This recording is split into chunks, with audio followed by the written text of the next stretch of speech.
Mesdames et messieurs, merci de nous rejoindre sur Afrique Santé en direct du 5e Congrès africain du tourisme médical, ici même à Abidjan, Côte d'Ivoire.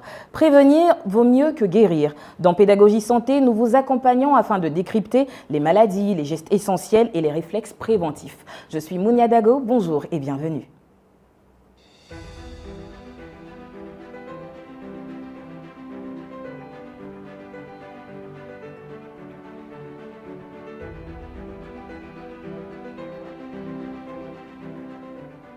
Dans un contexte où les maladies chroniques et les troubles complexes se multiplient, la surveillance régulière est devenue un pilier de la médecine préventive. L'importance de ces bilans va au-delà de la simple consultation ponctuelle en s'inscrivant dans une démarche continue d'amélioration de la qualité de vie des patients tout en permettant de réduire les coûts liés au traitement de longue durée. Vous l'aurez compris, la thématique qui nous réunit ce jour est la suivante: bilan, suivi médical régulier, enjeux et importance. Pour en parler, Dr Lomdo Massana Kassira, j'espère que je n'écorce pas, c'est ça? C'est bien ça? Lomdo Massama. Lomdo Massama Kassira. Je vais m'arrêter à Dr Lomdo pour ne pas écorcher le reste. Vous êtes donc chirurgienne digestive et proctologique. C'est ça. Déjà, je sais que ce n'est pas le thème, mais qu'est-ce que ça signifie tout ça de manière simpliste? La chirurgie digestive et proctologique consiste en la chirurgie de tout ce qui est appareil digestif. Les intestins, les gros intestins, les petits intestins, la rate, le foie, tout ce qui se trouve dans le ventre, comme on le dit communément, tout ce qui se trouve dans l'abdomen, quoi. Et la chirurgie proctologique, c'est ce qui se passe plus bas, c'est-à-dire l'anus et tout ce qui se trouve autour de l'anus. D'accord, voilà. Ça marche. Je pense que c'est expliqué de manière bien concise, donc on comprend parfaitement. Bienvenue en Côte d'Ivoire, Abidjan. Vous êtes là donc pour le 5e Congrès africain du tourisme médical. Jusque-là, c'est la première journée. Est-ce que tout se passe bien?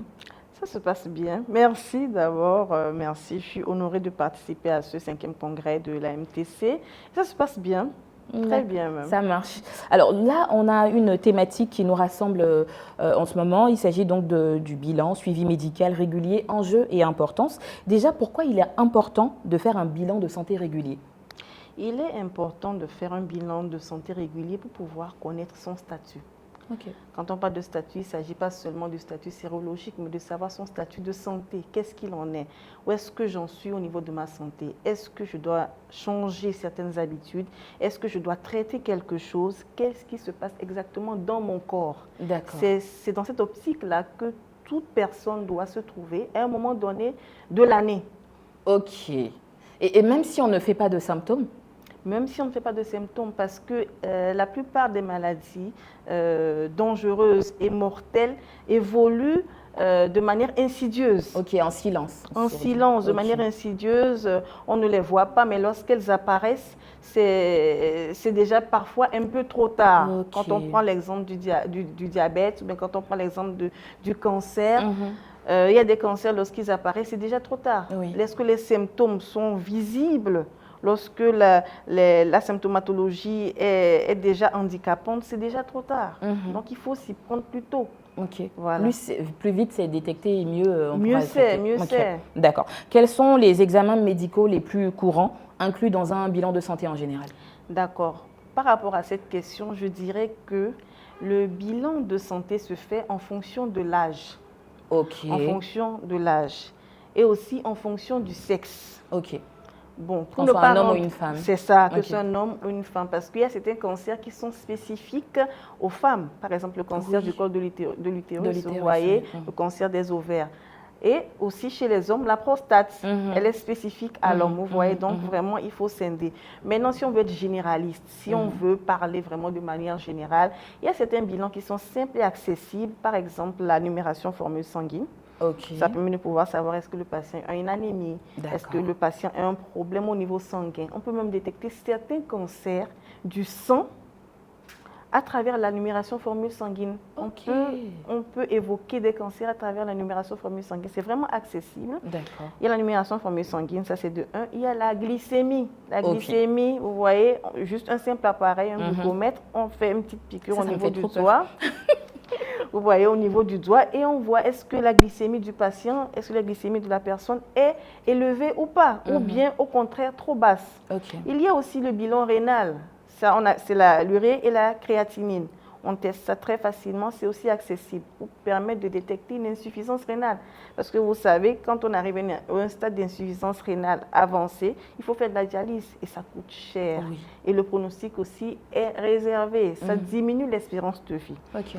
On peut aussi, dans le bilan général, inclure les transaminases, c'est-à-dire ce sont des marqueurs qui permettent de savoir l'état du foie. Vous voyez, de savoir l'état du foie, est-ce qu'il y a une inflammation ou pas.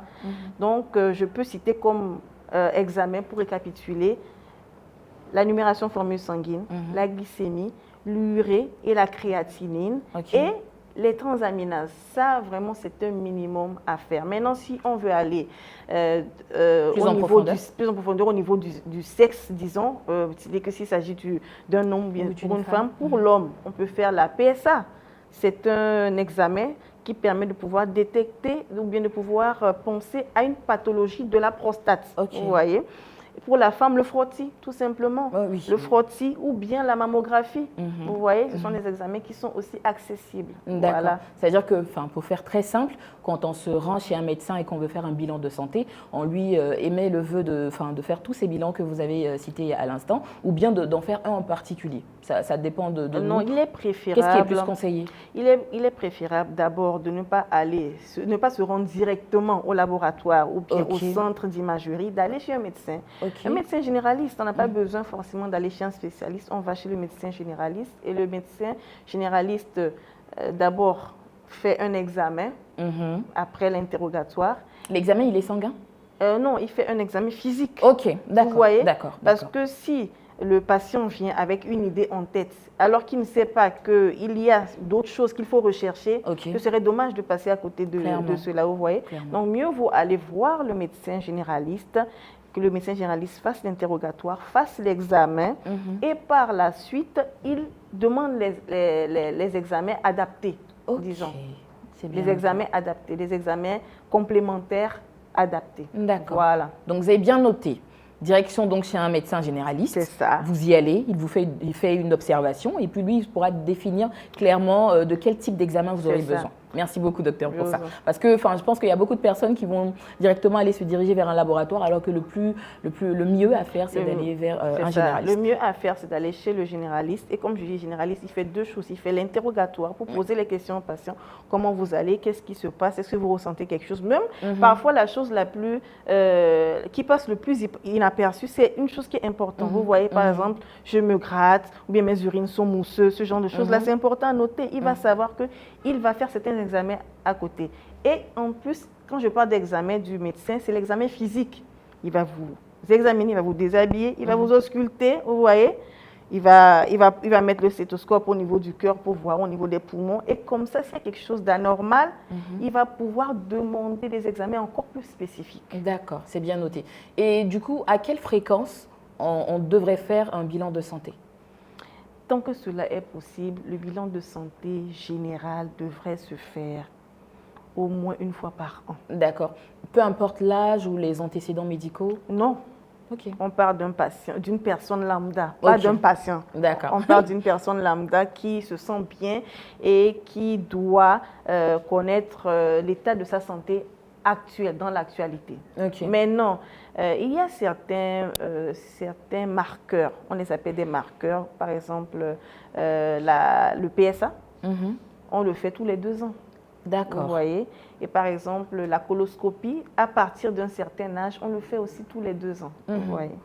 C'est vrai qu'on a emboîté le pas en parlant des différentes pathologies, notamment la prostate chez l'homme ou le cancer du col de l'utérus chez la femme. Mais quelles sont les autres pathologies que les bilans de santé permettent justement de détecter de manière précoce? De manière précoce, comme je l'ai dit, un bilan de santé simple permet de détecter le diabète. Un bilan de santé simple permet de détecter une insuffisance rénale. Un bilan de santé simple permet de détecter un cancer de la prostate.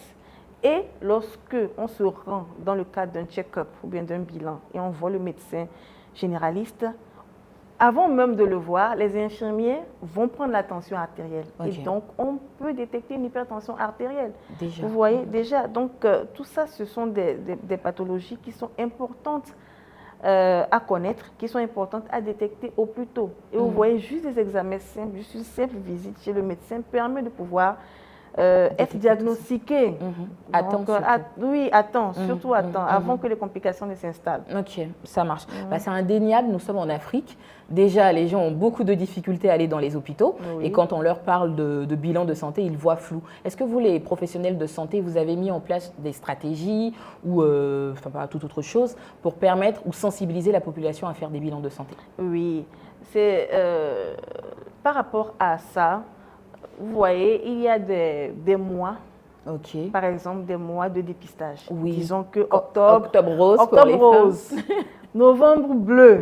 Oui. Vous voyez, donc par exemple, durant le mois d'octobre, on fait toutes les structures de santé, qu'elles soient privées, qu'elles soient publiques, font en sorte de médiatiser la nécessité de faire un examen gynécologique ou bien de pouvoir faire une mammographie, ce genre de choses-là. Et on diminue même les coûts pour permettre aux patientes de pouvoir aller se faire prendre en charge dans les différentes structures de santé. La même chose pour Novembre bleu, pour la prostate. Disons qu'on vulgarise un peu le fait d'aller se faire prendre en charge, de faire une échographie, de faire un PSA. Mais je pense que même en Côte d'Ivoire, à cette période, il y a des institutions où c'est carrément gratuit. Vraiment... Exactement. Il y a des institutions où c'est carrément gratuit parce que en fait, c'est devenu un problème de santé publique. Donc, on doit faire en sorte de pouvoir détecter ça suffisamment tôt. Parce que c'est moins coûteux de détecter ça tôt que de détecter ça à un stade avancé. Vous voyez, avec un pronostic qui est très souvent sombre. Voilà, lorsque c'est détecté tardivement. D'accord. Est-ce que le médecin traitant, il a un rôle dans l'élaboration et le suivi d'un bilan médical personnalisé? S'il a un rôle, lequel est-il? Ah, bien sûr, le médecin traitant a un rôle vraiment clé. D'abord, le médecin traitant, bien médecin de famille, c'est lui qui reçoit le patient. C'est lui qui connaît les antécédents du patient. C'est ça, les antécédents de la famille aussi du patient. Et donc, en fonction de ça, il est capable de pouvoir demander des examens encore plus spécifiques. Je prends un exemple. Un médecin de famille qui connaît toute une lignée.